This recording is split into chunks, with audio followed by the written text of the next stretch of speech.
dari Poltekkes Kampus Yogyakarta. Di sini saya akan melakukan konseling terkait dengan permasalahan gizi yang sedang Kakak alami. Sebelumnya di sini sesi konseling akan berlangsung selama sekitar 15-20 menit. Apakah Kakak bersedia? Bersedia. Baik, sebelumnya di sini saya juga izin untuk sambil mencatat ya. Oke. Saya izin tanya buat berat badan terakhirnya Kakak ingat nggak ya? Ingat, berat badan terakhir aku itu 57 kg. Oke, 57. Kalau buat tinggi badannya? Tinggi badannya 160 cm. Oke. Baik, jadi berdasarkan berat badan dan tinggi badan Kak Silvi itu dihasilkan IMT. Jadi IMT itu indeks massa tubuh yang bisa menentukan status gizi seseorang. Ya, jadi IMT Kak Silvi itu normal. Itu. Selanjutnya, apakah Kak Silvi ada keluhan lain? Mungkin seperti pusing dan lain-lain setiap harinya? Nggak ada sih. Nggak ada. Kalau buat kegiatan sehari-harinya Kak, boleh tahu? Kegiatan sehari-hari aku tuh biasanya kuliah dari pagi sampai sore. Terus kalau misalkan ada kegiatan organisasi dilanjut lagi sampai malam. Sibuk ya berarti? Iya, lumayan. Oke. Di sini saya izin bertanya buat kebiasaan makan sehari-hari Kak Silvi gimana? Apakah ada alergi makan? Kalau alergi sih nggak ada, tapi mungkin pantangan kali ya Kak. Iya. Aku kalau terlalu banyak makan kacang itu biasanya langsung muncul jerawat gitu. Iya. Kalau sekarang ada diet yang lagi dijalani atau tidak? Tidak ada. Tidak ada. Oke. Biasanya kalau misal sehari itu makan berapa kali Kak? Aku biasanya makan 2 kali sampai 3 kali sehari. Iya.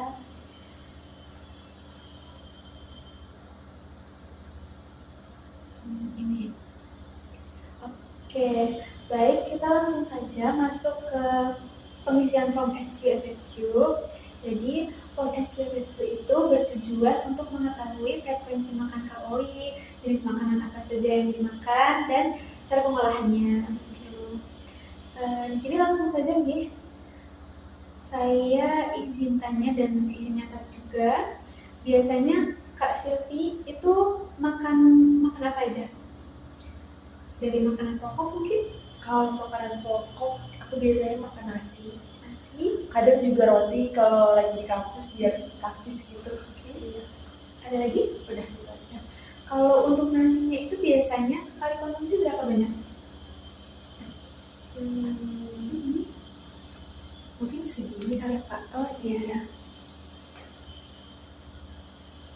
Itu biasanya seberapa sering Kak konsumsinya? Kalau nasi biasanya 1 hari 1 kali. Kalau untuk rotinya Kak biasanya? Sama juga. Biasanya kayak kalau paginya roti, nanti siang atau malamnya itu nasi. Kalau boleh tahu rotinya roti apa? Roti tawar biasa aja, roti putih. Satu kali konsumsi berapa banyak tuh Kak? Satu lembar. Ada lagi buat makan pokoknya? Sudah. Oke. Kalau buat lauknya, lauk hewani? Biasanya ayam, sering ayam ya. Ayam biasanya berapa banyak Kak sekali konsumsi? 1 potong ya? 1 potong. Itu seberapa sering kalau untuk ayam? Biasanya kalau 2 kali makan itu makan nasi, ayamnya 2 potong. Oh iya. 1 kali makan 1 potong. Selain ayam ada lagi? Biasanya ikan sih. Ikan. Kalau boleh tahu ikan apa? Ikan lele. Ikan lele. 1 kali makan itu berapa Kak? 1 ekor ikan. Itu seberapa sering? 1 kali. 1 kali? Kalau nggak makan siang, makan malamnya. Oh iya. Ada lagi? Udah. Kalau buat mungkin lauk nabati yang kayak tahu, tempe, atau kacang-kacangan itu ada? Paling tuh tahu ya. Iya, sama tempe sih 2 itu. Kalau boleh tahu itu seberapa sering Kak? Biasanya 1 kali makan sih. Oke. Satu kali makan berapa banyak makan? Tempenya 1, tahunya 1. Oke. Selain itu ada lagi? Udah. Kalau buat sayurannya Kak gimana? Kalau sayuran, aku tuh biasanya konsumsi kayak sayur sop. Oh iya. Kalau enggak kayak capcay gitu. Itu sih. Kalau konsumsi sayur sop biasanya sekali konsumsi berapa banyak tuh? 1 mangkok. Satu Iya. mangkok. Oke. Kalau untuk capcaynya Sama juga. Oke. Ada lagi? Udah. Kalau buat buahnya Kak? Kalau buah, aku sebenarnya jarang banget sih makan buah. Oh iya. Iya, karena kayak jarang ketemu toko buah aja sih sekitar lingkungan aku gitu. Oke, berarti langsung aja lanjut ke ini ya, snack. Ya. Camilan itu biasanya konsumsi apa? Biasanya beli di minimarket gitu sih, snack-snack yang udah bungkusan gitu. Oh, itu biasanya seberapa banyak? Biasanya 1 bungkus itu bisa buat 2 kali makan, 3 kali makan. Selain itu ada lagi? Udah sih. Oke. Kalau buat minuman ya sehari-harinya? Minuman sih kebanyakan air putih ya, karena juga aku juga kalau ke kampus bawa tumbler sendiri. Cuma kadang pengen minum manis gitu. Biasanya aku batasin sih 1 aja gitu 1 hari itu. Biasanya? Biasanya tuh teh tawar gitu, yang teh botol tawar. Oh iya.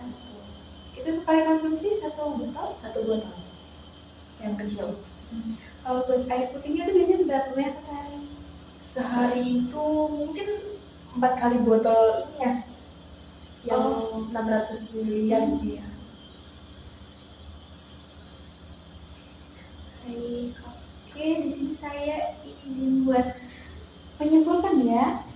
Jadi buat konsumsi makan Kak Silvi ini sudah cukup baik dan cukup bervariasi juga.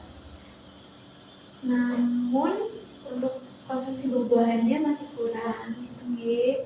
Terus juga untuk variasi lauk hewaninya juga masih belum bervariasi gitu ya. Oke. Terus apakah Kak Silvi ada mengonsumsi suplemen atau obat-obatan?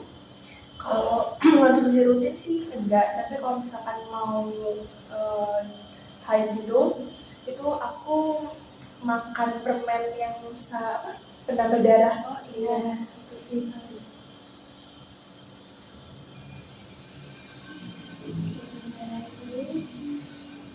Baik, jadi di sini kalau dilihat dari frekuensi makan Kak Silvi, kebiasaan makan Kak Silvi, ternyata Kak Silvi ini kurang ya frekuensi makannya dalam sehari-harinya, cuma 2 kali ya. Iya.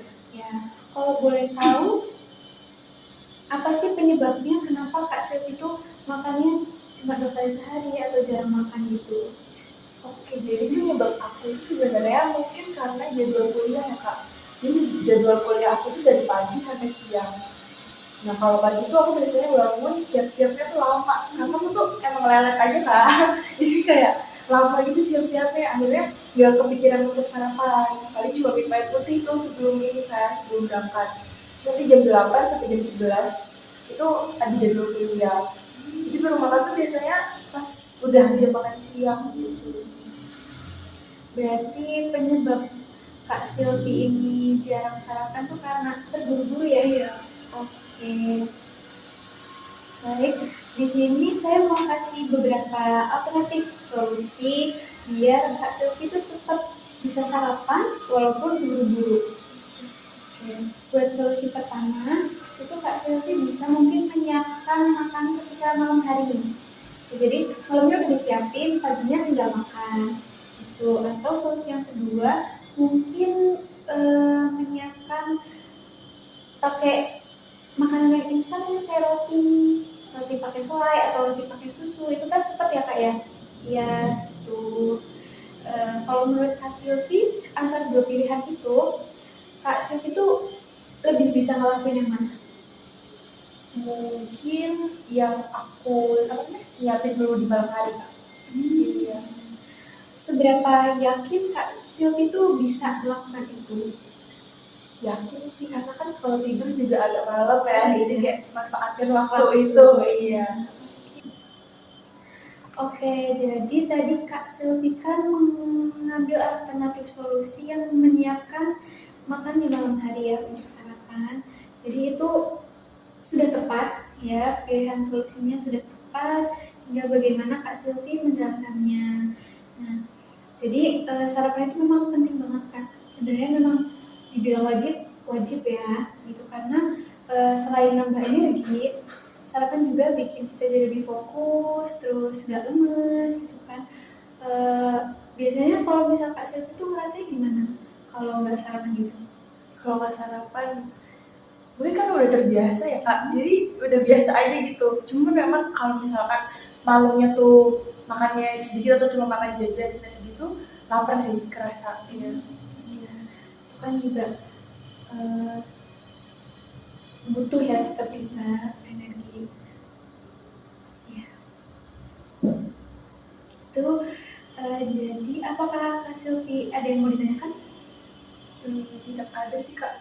Tidak ada, oke. Jadi saya izin review. Oke. Jadi menurut Kak Silvi kalau bisa kita sarapan itu kita bakal gimana? Bakal lebih fokus lagi sih kalau balik kuliah mungkin ya Kak, karena memang kadang juga aku tuh suka nggak fokus gitu kalau kuliah. Oke, enggak. Berarti sudah paham nih sama apa yang tadi saya jelaskan dan solusi yang Kak Silvi pilih. Oke, sekarang nanti kita lihat untuk komitmen Kak Silvi ke depannya bagaimana. Apakah Kak Silvi menjalankannya atau tidak gitu. Dan nanti kita lihat Kak, mungkin minggu depan atau di pertemuan selanjutnya terkait dengan asupan makannya Kak Silvi, terus apakah sudah ada perubahan atau belum gitu. Sesi konselingnya sudah selesai. Terima kasih atas waktunya Kak Silvi, semoga bermanfaat. Oke, terima kasih, selamat pagi. Terima kasih juga Kak.